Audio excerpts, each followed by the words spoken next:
Prophet Jobiso na ni mchungaji kiongozi wa kanisa hili la Umma Cathedral. Namshukuru Mungu kwa siku ya leo ambapo tumepata wasaa na fursa ya kuja mbele zenu kwa ajili ya kusema kile ambacho tayari kimekwisha kuandaliwa, na ni wakati sasa kwa Watanzania kujua ya kwamba mbele yetu tunayo ibada ya Door of Wonders, ibada itakayoongozwa na baba yetu Askofu Sandela Kiando wa kanisa la Reality of Christ makao makuu Sizamori, Dar es Salaam.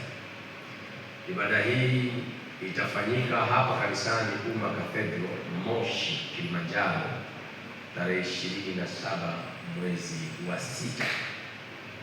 Kwa baadhi ya matangazo tuliyoyatoa yanaonyesha ni kuanzia saa 9, lakini mahali hapa kuanzia saa 8 shughuli mbalimbali zitakuwa zikiendelea pamoja na kumsifu Mungu.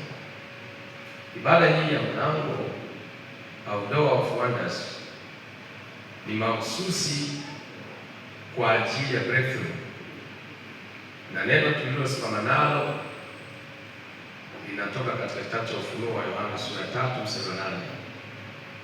Mungu anasema, nimeweka mlango mbele yako ambapo nikiufungua hakuna atakayeweza kuufunga.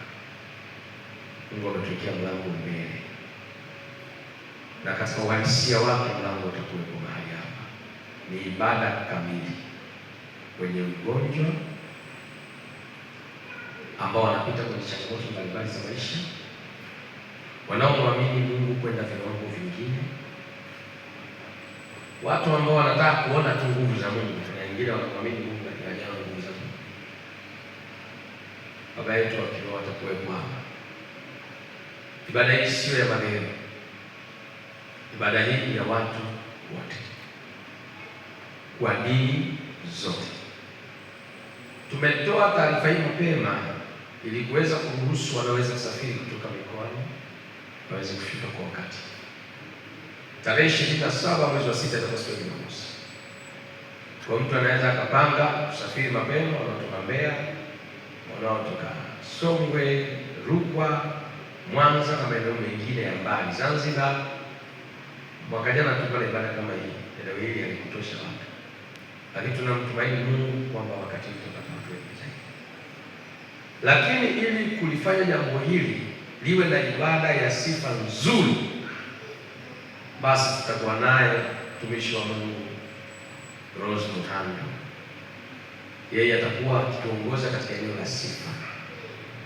Rose Muhando si mtu wa kumsemea sana, dunia inamfahamu. Atakuja mapema ili tuweze kushirikiana naye mwanzo mwisho.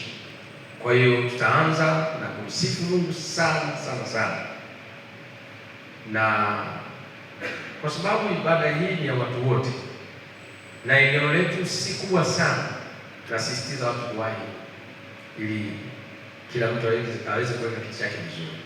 Kanisa letu liko kwa majengo Moshi. Ukifika Moshi, majengo ni karibu ya ofisi za fire, ambapo ukifika hapa ofisi za fire, basi ukiuliza shule ya msingi Samaria, utakapokuwa unakuja kwenye shule hii na kwa tukio lenyewe lilivyo, basi utaona moja kwa moja kanisa letu liko mahali hapo. Nikisema tu kwa uzito wake, kwa kibali cha baba tunaye mtumishi wa Mungu Pastor Lewis kutoka Arusha, na yeye ni sehemu ya timu hii ya kampeni. Wakati ule Yohana alikuwa anasema yeye ni sauti ya mtu aliyenikana,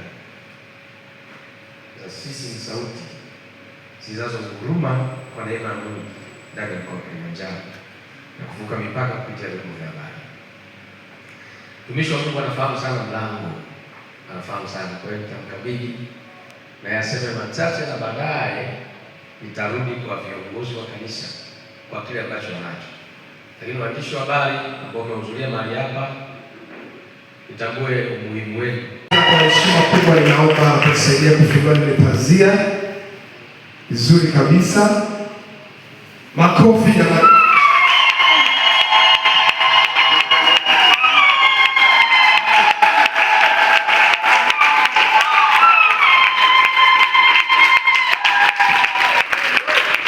basi, heshima kubwa naona tumeona sasa tangazo letu rasmi kwa ajili ya ibada. Mwaka jana ni kweli tulifanya ibada ya mlango, na unajua katika kila jambo tathmini kitu cha muhimu sana. Tulichokuja kugundua, kwanza watu wa mwisho wanapenda Mungu, lakini cha pili tulichokuja kugundua, bado shetani anacheza na maisha yao, kwa sababu kitu ambacho kwa alikisema vizuri, ibada zetu zote zinakuwa live kwenye television, na hata hapo tunaona itangazo imeandika live Rock TV, tutakuwa live. Kwa ni vitu ambavyo vikifanyika utaona kesi nyingi zinafanana. Kesi nyingi ziko kwenye ngazi ya familia. Kesi nyingi ziko kwenye ngazi ya mizimu, watu walivyojiunganisha na nguvu za giza au walivyounganishwa kwa kutokujua. Ufunuo wa mlango unaturahisishia jambo kwamba tayari ndani yake kuna nguvu. Wewe unapita na imani tu. Sasa umebeba vitu vyako, umebeba certificate zako, whatever unafanya. Lakini cha pili katika kualika watu, kwa nini siku hiyo wawekwa hapa? Ni kwa sababu ibada hii moja kwa moja ni ya Yesu Kristo. Mahali ambapo Yesu yupo, wewe unakuwa wapi? Na hii habari tunapoitangaza, sisi tunajua mtu ambaye akija hadi kukutana na mwanadamu, anakuja kukutana. Kwa sisi tumejenga platform, na msione tu kama tuko hapa kwa ajili ya kuongea na waandishi wa habari. Kanisa linaomba sana. Tuna siri za maombi nyingi sana. Kwa watu wanatakiwa wajue, hata siku ile unapokuja tayari kuna maombi yalishatangulia. Siku ile ni moja tu. Kwa mwaka huu haitajirudia bila shaka. Kwa hiyo aweko hapa mtu, kwa sababu Yesu atawahudumia watu.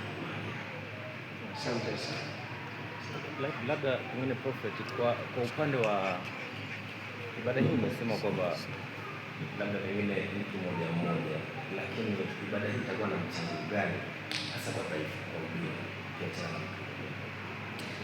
Ibada hii kwa taifa ina mchango mkubwa, kwa sababu Mwalimu Nyerere alisema Watanzania wana dini, taifa ndio halina dini, lakini watu wana dini zao.